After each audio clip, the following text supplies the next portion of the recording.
मैं हूं रवि सिंह और आप देख रहे हैं हलचल ऑफ हजारीबाग। हम इस वक्त हजारीबाग के मुक्ति धाम में मौजूद हैं, जहां आपको हम बता दें हजारीबाग के मुक्ति धाम में एक सौदागृह का निर्माण किया गया था 4 साल पहले। लेकिन इन 4 सालों में अब तक एक भी सौदागृह में 100 को नहीं जला पाया, क्योंकि इस सौदागृह का निर्माण के समय में लाखों रुपए की कमीशन खोरी हुई थी। तो आपको हम बता दें कि अगर किसी भी सरकारी विभाग में अगर आप 10 रुपया का कमीशन खोरी करते हैं या चुराते हैं या खाते हैं तो आपके ऊपर एफआईआर दर्ज हो सकता है और आपको जेल भी भेजा जा सकता है। लेकिन इस सौदागृह में करोड़ों रुपए की बनाया गया यह सौदागृह में आज तक किसी भी प्रकार का ठेकेदार पर कोई भी कार्रवाई नहीं किया गया है। यानी कि साफ यह झलकता है कि यह सौदागृह में लाखों की कमीशन खोरी की गई है। और आपको हम ये बता दें कि 4 सालों में एक भी 100 का जलना यहाँ नहीं हुआ। लेकिन यहाँ पे बिजली विभाग का 9 से 10 लाख रुपया का बिजली बिल भी आ गया है। आपको हम बता दें अब हजारीबाग में यह सौदागृह को चालू करने के लिए फिर से एक नया टेंडर किया गया है। लेकिन अब शायद यह है कि उसमें भी कमीशन खोरी होगा या देखने को मिलेगा। आपको हम बता दें कड़वा है, लेकिन हकीकत में सच्चाई यही है कि इसमें लाखों रुपया की कमीशन खोरी की गई थी, नहीं तो आज ठेकेदार जेल के पीछे होते। ये 9/7/2017 को इसका उद्घाटन हुआ था और उसके बाद से हम लोग को लगा था कि चलिए एक अच्छा काम हो गया, यहाँ विद्युत 100 गृह बन गया है तो लकड़ी की खपत कम होगी और ये कारगर रूप से काम करेगा। लेकिन एक भी अभी तक आने वाला 100 यहाँ पर जल नहीं सका। शुरू में ऐसा प्रयास किया गया था, लेकिन 3-4 बॉडी यहाँ डालने के बाद वो बिल्कुल पूरी तरह से झुलस गया और उसको बाद में हम लोग को निकाल के फिर से वापस लकड़ी से जलाना पड़ा था।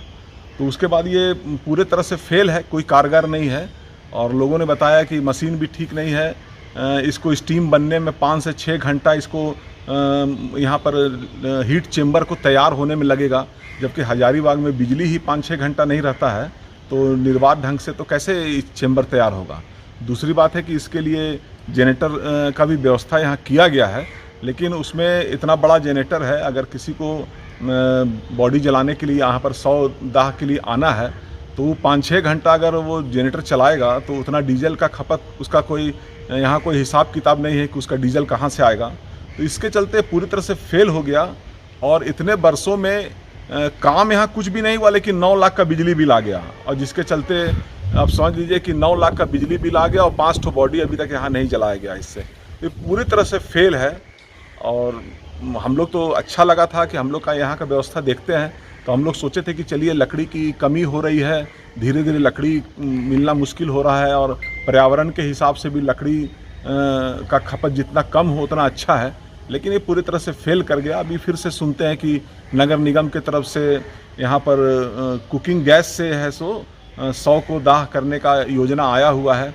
अब देखना है कि वो उसका क्या सिस्टम रहता है, कितना कारगर होता है, कितना एलपीजी सिलेंडर से उसका दाह होगा, उसका व्यवस्था कैसे होगा, कैसे आएगा, क्योंकि वो तो सरकारी चीज़ है और सिलेंडर कैसे आएगा वो तो वही लोग बताएंगे। अभी तक इस काम की शुरुआत नहीं हुई है, जबकि इसका हमारे समझ से 1-2 साल पहले ही टेंडर हो चुका है। देखिए इसमें आप लोगों को याद होगा जब ये कोरोना का दूसरी लहर आया था, पहली लहर से हम लोग प्रयासरत थे कि जो हमारा जो पहला इलेक्ट्रिक ये सौदागृह है उसको हम लोग शुरू करवाएं। लेकिन जब हमने एक्सपर्ट से जानकारी लिया और जेई से जानकारी ली तो उसको पता चला कि उसको फिर से हम लोग चालू नहीं कर सकते। तो इसको जो है हम लोग फिर से गैस वाला में कन्वर्ट करने के लिए हम लोगों ने काफ़ी प्रयास किया और पूर्व नगर आयुक्त जो माधुरी मिश्रा जी थी उनके समय हम लोगों ने बोर्ड में भी बात उठाई थी और बहुत हद तक हम लोग सफल भी हो गए थे। ये टेंडर भी निकला था, लेकिन जिस व्यक्ति ने ये संवेदक ने टेंडर लिया था वो काम करने में अपनी असमर्थता जताई, जिसके चलते ये फिर से रुक गया।